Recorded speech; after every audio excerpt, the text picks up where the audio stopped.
सुबह सुबह तमाम समाचार पत्रों में ये प्रकाशित हुआ है कि मायावती जी ने ये कहा है कि विकास दुबे के एनकाउंटर से प्रदेश सरकार और पुलिस से ब्राह्मण समाज और मुस्लिम समाज आतंकित है। क्या कहना चाहते हैं आप उनके इस बयान पे?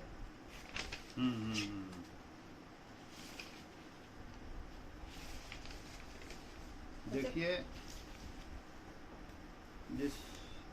जो सवाल आपने उठाया है ये आज का अमर उजाला है, 13 जुलाई 2020। इसमें है दहशतगर्द का अंत। शहीद सीओ की बेटियां बोली, मुख्यमंत्री ने वादा निभाया, वो हमारे पिता समान। परिजनों की मांग, वारदात में शामिल सभी आरोपियों पर जल्द हो कार्रवाई। दहशतगर्द की तरह मिले विनय और केके को सजा। बहादुरी और जनता के विश्वास के किस्से। पत्नी ने कहा, एनकाउंटर पर सवाल उठाने वाले देशद्रोही। अब देखिए, एसआईटी से बोले गांव वाले, विकास ने किसी की जमीन कब्जाई तो किसी की हड़प ली रकम। एसआईटी ने गांव पहुंचकर जुटाए साक्ष्य, जबरन करवाता था पंचायत, पुलिस नहीं करती थी कार्रवाई। दर्जनों लोगों से लाखों रुपए हड़प कर गया। विकास दुबे, ये विकास दुबे से जुड़ी कार्रवाई से ब्राह्मण समाज भयभीत व आतंकित। मायावती कहा, एक गलत व्यक्ति के अपराधों की सजा के तौर पर पूरे समाज को प्रताड़ित करना ठीक नहीं। तो पहले मायावती जी का देखिए रही।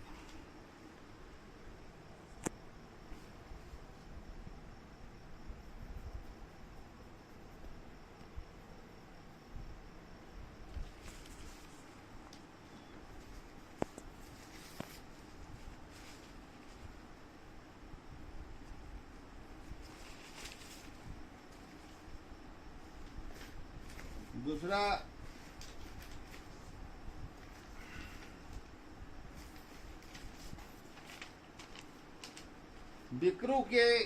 बिकरू गांव के ग्रामीण बोले, अत्याचारी था विकास दुबे। जांच करने पहुंचे एसआईटी से बयां की भयावह हकीकत। 26 लोगों से की पूछताछ। बलिदान हुए सीओ ने लिखे थे 8 पत्र, डीजीपी कार्यालय तक पहुंचा था मामला। खुल रही परतें। सीओ के परिवार से मिली आईजी। सिपाही से बोला था विकास, गांव मत आना वरना लाशें उठेंगी। साहब, विकास ने कब्जा कर ली थी हम लोगों की जमीनें। ये उस गांव के अगल बगल के गांव के लोगों ने, भारी जनता ने ये एसआईटी को शिकायत किया है। विकास दुबे के अपराध को ब्राह्मण समाज से जोड़ना बिल्कुल गलत है। मायावती ने यह बिल्कुल गलत बयान दिया है। ब्राह्मण समाज का एक अलग पहचान है। ब्राह्मण समाज के लोग हमारे कुलगुरु हैं, हिंदू धर्म के कुलगुरु हैं, हिंदू धर्म के ध्वजवाहक हैं। भगवान देवी देवताओं के सेवक हैं। बिना ब्राह्मण के हाथ लगाए भगवान अपना वस्त्र भी नहीं बदल पाते हैं। चंदन तिलक वही लगाते, स्नान उन्हीं के हाथ से भगवान करते हैं। इतना ऊंचा दर्जा भगवान का है। भगवान परशुराम का भी आप जान रहे हैं इतिहास। आचार्य चाणक्य ने, सूर्यवंशियों ने जब अपमान किया, उनकी चुंडी के साथ खिलवाड़ किया, उनकी अस्मत के साथ खिलवाड़ किया, तो उन्होंने सीखा। तो वो कसम खाए कि सूर्य वंश का नाश करके छोड़ूंगा और एक चंद्रगुप्त मौर्य को खड़ा करके सूर्य वंश का नाश करके चंद्रगुप्त मौर्य वंश की स्थापना आचार्य चाणक्य ने की। ऐसे वीरवान ब्राह्मण होते हैं। दुर्वासा मुनि का भी देख लीजिए, गुरु द्रोणाचार्य का देखिए। एक इतिहास, लंबा इतिहास है। तुलसीदास जो एक लंबा इतिहास है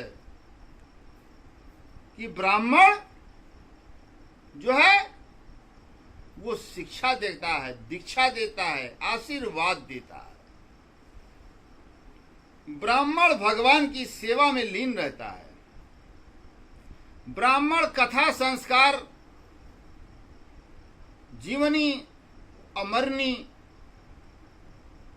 जैसे एक गाना है, जेते लकड़ी मरते लकड़ी देख तमाशा लकड़ी का, तो जियते बाभन और मरने के बाद भी ब्राह्मण, उनकी जरूरत पड़ती है। हमारे घर में जितने भी संस्कार हिंदू धर्म में होते सब ब्राह्मण के द्वारा कराए जाते हैं। ये गंडा भी मैं बाना हूं, ये भी एक ब्राह्मण ने बाना है। तो ब्राह्मण समाज को एक विकास पंडित से जोड़कर, एक अपराधी से जोड़कर आप क्या बताना चाहती हैं मायावती? आप क्या बताना चाहती हैं ब्राह्मण समाज के बारे में? अब ब्राह्मण समाज की इतनी उपेक्षा की गई। दूसरी तरफ अखिलेश यादव सीना पीटे जा रहे हैं, ढोल बजाए जा रहे हैं। 5 साल सत्ता में थे, कौन सा अपराध मुक्त किया? जानते हैं, जब यादव लोग जो अपने को कृष्ण का वंशज कहते हैं, चलिए हमने मान लिया, भगवान कृष्ण के नाखून के बराबर भी कोई यही है हिंदुस्तान या पूरे वर्ल्ड में? कोई यादव है? भगवान कृष्ण के एक नाखून के बराबर भी कोई है? जो काम भगवान कृष्ण ने बताया अर्जुन को,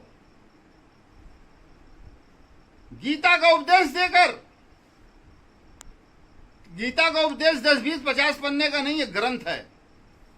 क्या गीता के उपदेश को यादव समाज ने अपनाया, अखिलेश यादव ने अपनाया, कि माननीय मुलायम सिंह जी यादव ने अपनाया, कि दर्शन सिंह यादव ने अपनाया, कि बलराम सिंह यादव ने अपनाया, कि लालू यादव ने अपना लिया, कि साधु यादव ने अपना लिया? किसी ने अपनाया? भगवान कृष्ण के वंशज कहने के पहले सोचो यादव समाज के लोग कि भगवान कृष्ण और तुम्हारे में जमीन आसमान का अंतर है। तुम भगवान कृष्ण के वंशज कहलाने के लायक नहीं हो। हैं? नहीं, अखिलेश ने तो कहा है कि सुदामा के साथ कृष्ण है। देखिए, सुदामा के साथ कृष्ण है ना। मैं तो कह रहा हूं कि कृष्ण के नाखून के बाल के बराबर कोई यादव है, यदुवंशी कोई है जो कहता है कि हम उनके भगवान कृष्ण के वंशज हैं? हम कैसे वंशज हैं आप? भगवान कृष्ण ने जो गीता का उपदेश दिया उसको आप क्या जानते हैं? को श्लोक याद है किसी अहित को? जब यादव की सत्ता बनती है 1989 में माननीय मुलायम सिंह जी यादव की सरकार, 1993-94 में माननीय मुलायम सिंह के बसपा की सरकार,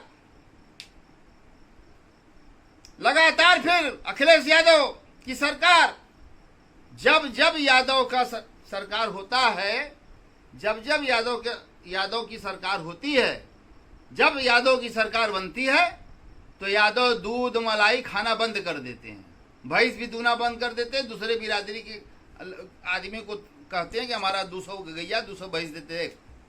अब बंदूक निकालते हैं, जो सपा शासन काल में यादव लोगों को 90% बंदूकों का लाइसेंस दिया गया। बेचारे व्यापारी मारे मारे फिर रहे हैं, किसी को लाइसेंस नहीं नसीब है। और लाइसेंस का पैमाना क्या है? जब सत्ता पक्ष का आदमी, मंत्री, विधायक, सांसद जब तक लिख के नहीं देगा, जब तक डीएम से नहीं कहेगा, एक भी लाइसेंस नहीं बनेगा। तो ये पूरी लाइसेंसी अपना असलाह निकाल लेते हैं। जब समाजवादी पार्टी की सरकार बनती है और उसके अलंबरदार नेता कभी माननीय मुलायम सिंह यादव हुआ करते थे, शिवपाल यादव हुआ करते थे, और अब अखिलेश यादव जी हैं। अब ये जो है बंदूक राइफल सब निकल जाती है, स्कॉर्पियो गाड़ी निकालो गैरेज में से, सफाई पूरा होता है, बंदूक राइफल का पूरा तेलिंग ऑयलिंग सब करते हैं यादव लोग। और दूध की जगह दारू पीने लगते हैं, और दारू पीकर भागने लगते हैं, गुंडाई करते हैं।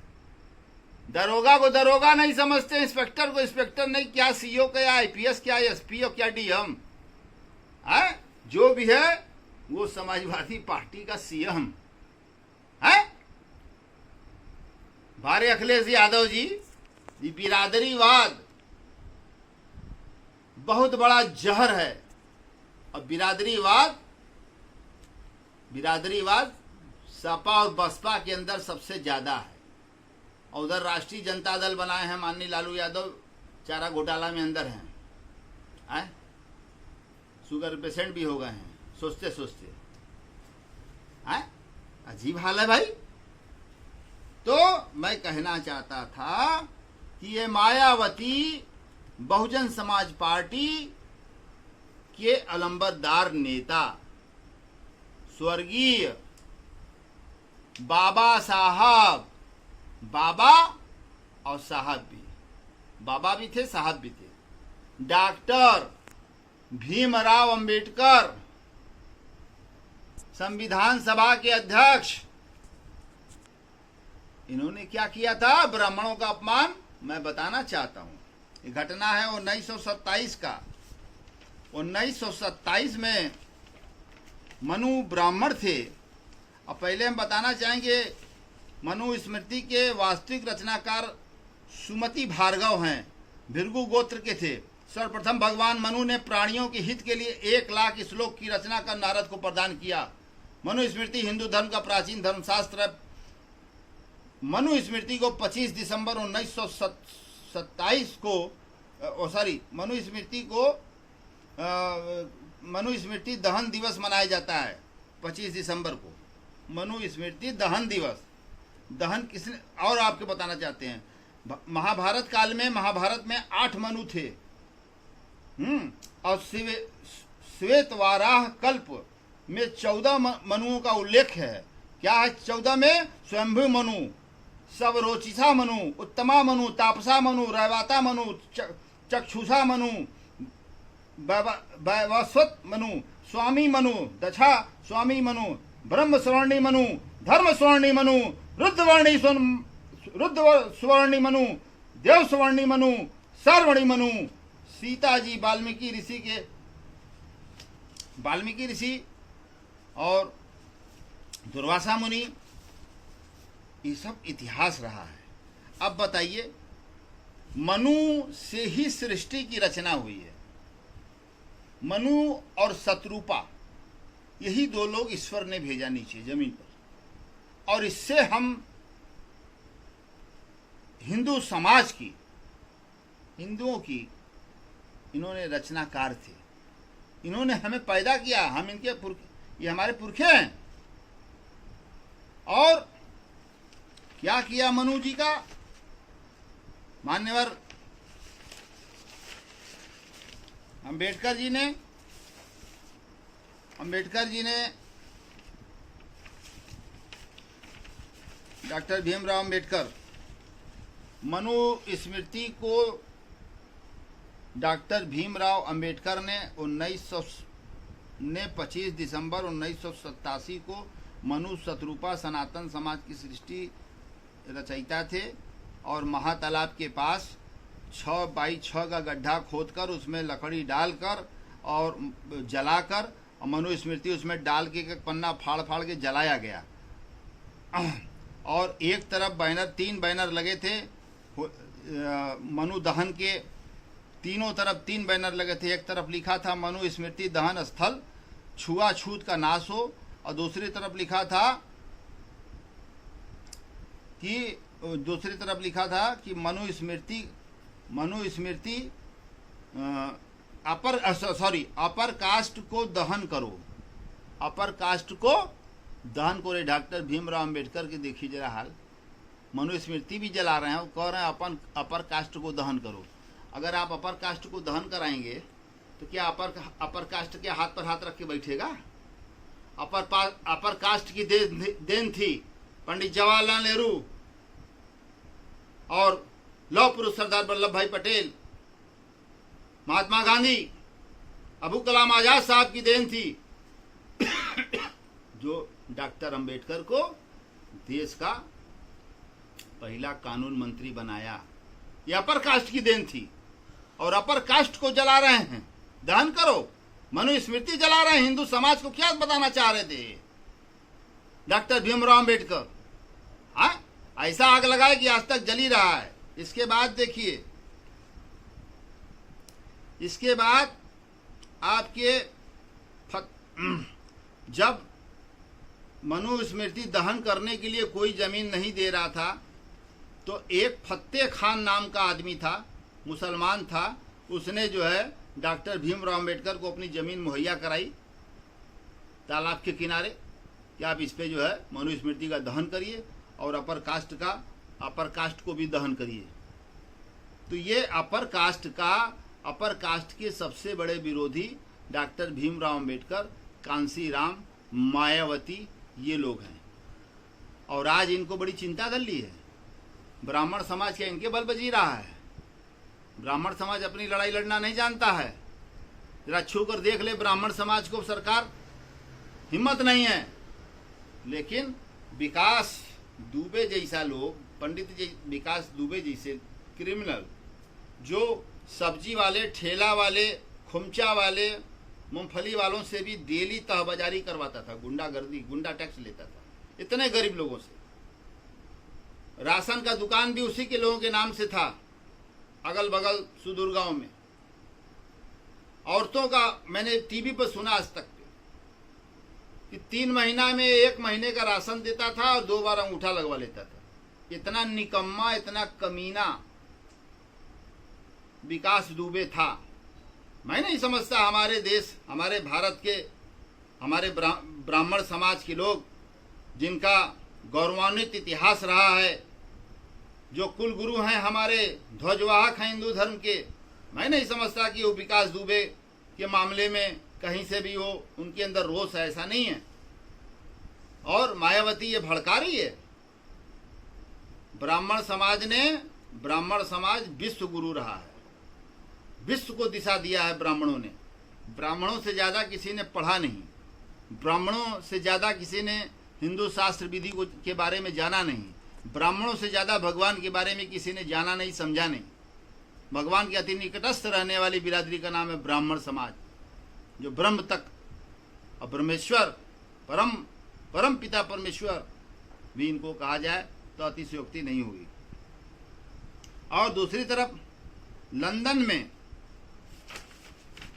में भी जो है, और ब्रिटेन में, लंदन में जगह जगह पर जो है मनुस्मृति जो है जलाई गई बहुजन समाज पार्टी के कार्यकर्ताओं के द्वारा, बहुजन समाज पार्टी के समर्थकों के द्वारा। ये वहाँ भी जलाया गया मनुस्मृति। और मैं कहना चाहता हूँ कि मायावती क्यों बोली, मुस्लिमों का नाम भी लिए ब्राह्मण के साथ, कि मुस्लिम समाज बड़ा भयभीत है। अरे मुस्लिम समाज का मुगल शासन काल बड़ा स्वर्णिम शासन काल रहा है, बहुत मजबूत है मुस्लिम समाज। नहीं तो असदुद्दीन ओवैसी सांसद हैदराबाद का बिरयानी भिड़ाकर लोकसभा में 1 घंटा तक बोलते हैं, ऐसे बोलते हैं सीने पर चढ़ के ओवैसी साहब। तो कहाँ कोई मुसलमान भयभीत है सरकार से? ऐसा कुछ नहीं है। सबका साथ सबका विकास नारा है सरकार का। और स्पेशल टास्क फोर्स ने बहुत अच्छा किया। और मायावती को चिंता मुख्तार का सता रहा है, मुख्तार के गुर्गों का सता रहा है, मुस्लिम वोट का सता रहा है। इसलिए मुख्तार समर्थकों के, मुख्तार के जितने सुपारी किलर हैं और उनके धंधों में जितने लोग लगे हैं, सबको गिरफ्तारी करा रही है सरकार। तो मायावती को बड़ा दुख हो रहा है। ये मुस्लिमों के अंदर बड़ा भय है। अरे मुस्लिम में मुख्तार ऐसा कर्म क्यों करता है कि भय है? मुस्लिम समाज में आदमी अगर गोली चलाएगा तो क्या 302 में नहीं जाएगा, 307 दर्ज नहीं होगा कोई भी समाज का आदमी? तो मैं क्रिमिनल पॉलिटिशियन, ब्यूरोक्रेट्स नेक्सस आज क्या है, शुरू से देखिए बहुत बड़े लायर्स थे स्वर्गीय रामानंद मुख्तार, क्रिमिनल के एक जमाने में माने जाने, बहुत संपत्ति उन्होंने बनाई। और आज क्या है, आज न्यायपालिका पर भी वकील हावी है, एसोसिएशन बार एसोसिएशन हावी है, चरम पर गुंडागर्दी है। चाहे जय केस लेके जाओ आप, LLB का डिग्री लाओ, चाहे गलत, आपको वकील बना देंगे। चुन्ना राय और शैलेंद्र सरदार की तरह, कुंदन सिंह हिस्ट्री सीटर की तरह, दीनू पाल हिस्ट्री सीटर चेतगंज की तरह। आइए बनिए, कोई मतलब नहीं है। मैं आपको बताना चाहता हूं कि आज अपराधियों का सबसे बड़ा संरक्षणदाता वो क्रिमिनल के बड़े बड़े वकील हैं, जिन्होंने 40-40, 50-50 जूनियर रखा है मारपीट करने के लिए दरोगा को। तो आज देखिए कि ये स्थिति है हमारे वकील भाइयों की। 50% वकील केवल जमीन में दलाली का काम कर रहा है, खाली जमीन का काम कर रहा है और करोड़पति बन जा रहा है बिना किसी मेरिट के। और मेरिट वाला वकील वहीं बैठ के भूजा खा रहा है लंच पीरियड में। बड़े दुख की बात है। और ऐसे ही वकीलों को जज लोग भाव भी देते हैं, जिनके पीछे 40 to 50 to जूनियर खड़े हैं। क्या है, ये बहुत बड़े वकील हैं। ये क्या है, झंडू छोटे वकील हैं। छोटे वकीलों को की कम सुनवाई होती है, 2 ही मिनट में फाइल फेंक दी जाती है। बड़े वकील घंटा भर चिल्लाते हैं, जज साहब सुनते रहते हैं। ये भेदभाव है, ये भेदभाव नहीं होना चाहिए। वकील वकील है, न्याय हित में वकील वकील है और न्यायपालिका को वकीलों में किसी भी प्रकार का वर्गीकरण नहीं करना चाहिए, नहीं सोचना चाहिए। तो मैं आपको बताना चाहता हूं कि Bohra committee report ministry of home affairs, ये बोहरा कमेटी बनाई गई थी और ये कमेटी इसलिए थी कि क्रिमिनल पॉलिटिशियन ब्यूरोक्रेट्स नेक्सस के ऊपर बनाई गई थी, रिपोर्ट मांगी गई थी। 3 साल में इन्होंने रिपोर्ट सबमिट किया। एन बोहरा होम सेक्रेटरी 5/10/1993 को इन्होंने सबमिट किया और 1990 में इनको जांच मिली थी। बोहरा कमेटी में होम सेक्रेटरी जो है बीबी बोहरा चेयरमैन थे, सेक्रेटरी रेवेन्यू जो है मेंबर थे, डीआईबी मेंबर थे, डायरेक्टर सीबीआई भी मेंबर थे और JSPPMHA ये भी मेंबर ऑफ सेक्रेटरी थे। इसका हम आपको थोड़ा सा उदाहरण दिखाना चाहते हैं। ये बोहरा कमेटी जो बनाई गई थी अपराधियों के लिए, अपराधियों और ब्यूरोक्रेट्स के करप्ट पॉलिटिशियन के नेक्सस की जांच के लिए बनाई गई थी, लेकिन ये भी जो है ठंडे बस्ते में डाल दिया गया। ये कह रहे हैं, in the first meeting of the committee held on 15 July 93, I had explained to the members that government has established the committee after seeing the reports of our intelligence and investigation agencies on the activities but a linkage of the Dawood Ibrahim gang consequent to the bomb blast in Mumbai in March 1993. From these various reports, it is apparent that the activities of Mehman brothers and Dawood Ibrahim had progressed over the year, leading to the establishment of a powerful network. This could not have happened without these elements having been protected by the functionaries of the concerned government department, especially custom, income tax, police and others. It was therefore necessary to identify the linkage and to also determine how such information could be timely collected and acted upon in the future. अब आपको मैं इसका और एक पढ़ के सुना दे रहा हूं। डायरेक्टर सीबीआई ने क्या कहा, अपना मत क्या व्यक्त किया। डायरेक्टर सीबीआई तत्कालीन,